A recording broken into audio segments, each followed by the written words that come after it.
और एक बड़ी खबर, पश्चिम बंगाल के मुख्यमंत्री ममता बनर्जी को सिर में चोट लगी है। सिर में चोट लगने के बाद मुख्यमंत्री ममता बनर्जी को एसएसकेएम अस्पताल में भर्ती करवाया गया उपचार के लिए, जहां उनकी नाक पर और माथे पर 2 टांके लगे।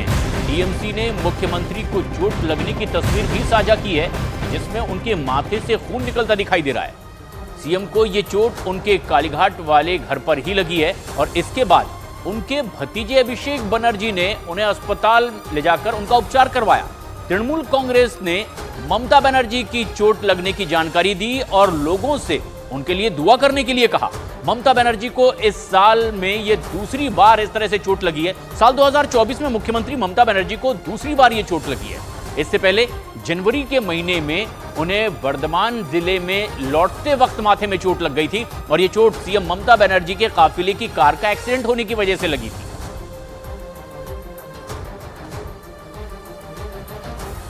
पश्चिम बंगाल की मुख्यमंत्री ममता बनर्जी इससे पहले भी चोटिल हुई, गंभीर रूप से घायल हो चुकी हैं। आपको बताते हैं कि कब कब उन्हें चोट पहले भी लगी है। दरअसल इसके पहले भी इस तरह की घटनाएं सामने आई है। ममता बनर्जी को चोट लगने की और फिर उसके बाद उनका उपचार भी किया गया।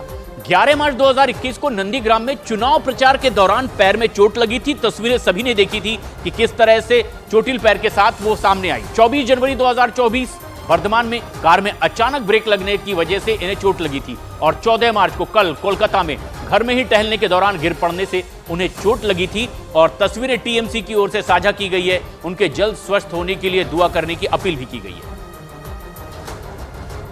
पश्चिम बंगाल के राज्यपाल सीवी आनंद बोस ने एसएसकेएम अस्पताल जाकर के सीएम ममता बनर्जी का हालचाल जाना है और उनके जल्द ठीक होने की कामना भी की है। राज्यपाल खुद अस्पताल गए और उनका हालचाल जाना।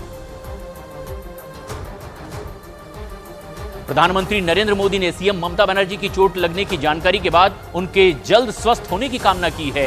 सोशल मीडिया प्लेटफॉर्म के जरिए उन्होंने लिखा है कि जल्द स्वस्थ होने की प्रार्थना करते हैं। एक्स पर उन्होंने पोस्ट डाली।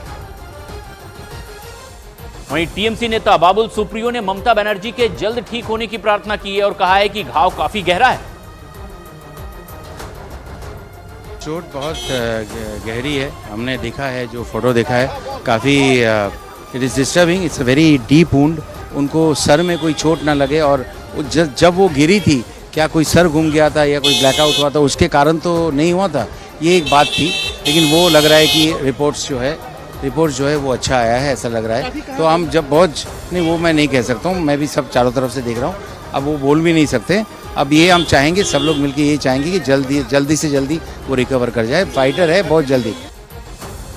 पश्चिम बंगाल के बीजेपी अध्यक्ष सुकांता मजूमदार ने ममता बनर्जी को चोट लगने पर दुख जताया है और ईश्वर से उनके जल्द स्वस्थ होने की प्रार्थना भी की है। हमारे आदरणीय मुख्यमंत्री जी, जिस तरीके से हमें फोटो मिला है, तो हम उनकी बहुत जल्द से जल्द वो स्वस्थ हो और स्पीडी रिकवरी हो उनको।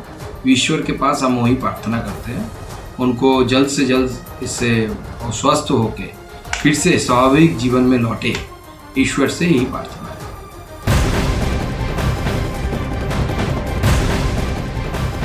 पश्चिम बंगाल से एक बड़ी खबर इस वक्त की। पूर्व टीएमसी नेता और संदेशखाली मामले का आरोपी शाहजहां शेख अब मुश्किलों में घिरता नजर आ रहा है। उसकी जमानत के लिए कोर्ट में दाखिल की गई अर्जी एक बार फिर से खारिज हो गई है।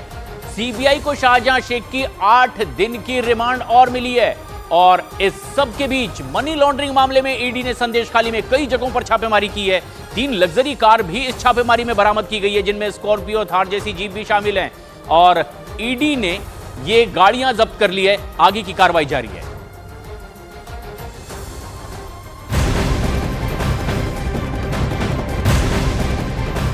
पश्चिम बंगाल में कांग्रेस को एक बड़ा झटका लगा है। अब टीएमसी के बाद लेफ्ट ने भी लोकसभा चुनाव के लिए अपनी पहली लिस्ट जारी कर दी है, क्योंकि कांग्रेस और लेफ्ट में अब तक के सीट शेयरिंग पर बात ही नहीं बन पाई है। और इसके बाद लोकसभा चुनाव के लिए टीएमसी की तरह ही लेफ्ट ने भी पश्चिम बंगाल के लिए अपनी लिस्ट जारी कर दी है।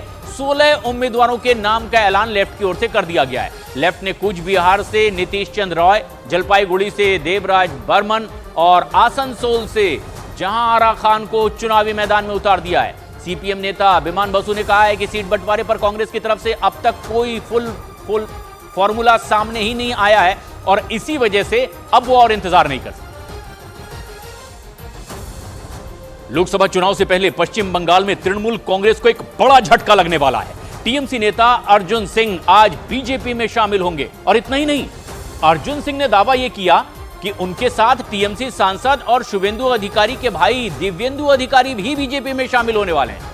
2019 लोकसभा चुनाव में पश्चिम बंगाल के उत्तर 24 परगना की सीट से चुने जाने के बाद अर्जुन सिंह टीएमसी में शामिल हो गए थे और उन्होंने पिछले लोकसभा चुनाव से पहले भी टीएमसी छोड़ दी थी, लेकिन 2022 में वो टीएमसी में लौट आए थे।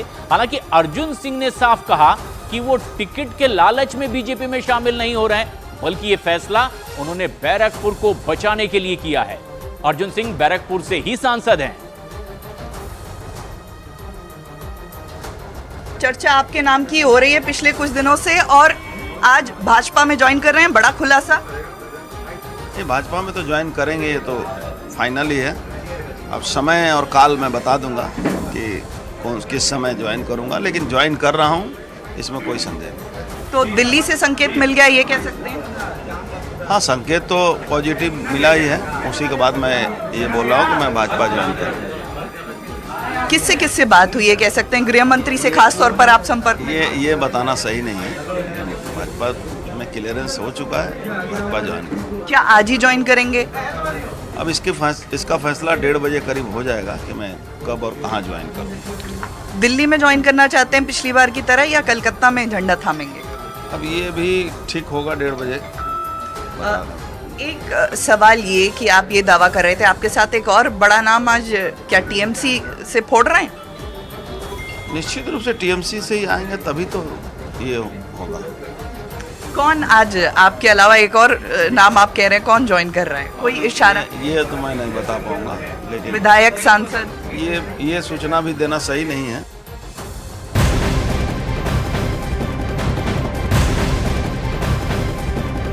इस वक्त की एक बड़ी खबर राजस्थान से, सूरतगढ़ में जहां एक शख्स को गिरफ्तार किया गया है और आरोप यह है कि यह शख्स भारतीय सेना से जुड़ी गोपनीय सूचना पाकिस्तान की खुफिया एजेंसी के पास भेज रहा था। सीआईडी इंटेलिजेंस ने कार्रवाई करते हुए अंगद राज नाम के इस शख्स को गिरफ्तार किया है, जो कि आर्मी एरिया के बाहर ही कैंटीन चला रहा था और सोशल मीडिया पर एक लड़की की नकली प्रोफाइल के जरिए पाकिस्तान की खुफिया एजेंसियों तक यह भारतीय सेना की सीक्रेट जानकारी भी भेज रहा था। जानकारी के मुताबिक अंगद राज नाम का यह भेदिया हनी ट्रैप का शिकार हुआ है। गिरफ्तारी आखिरकार हो गई है, पूछताछ जारी है।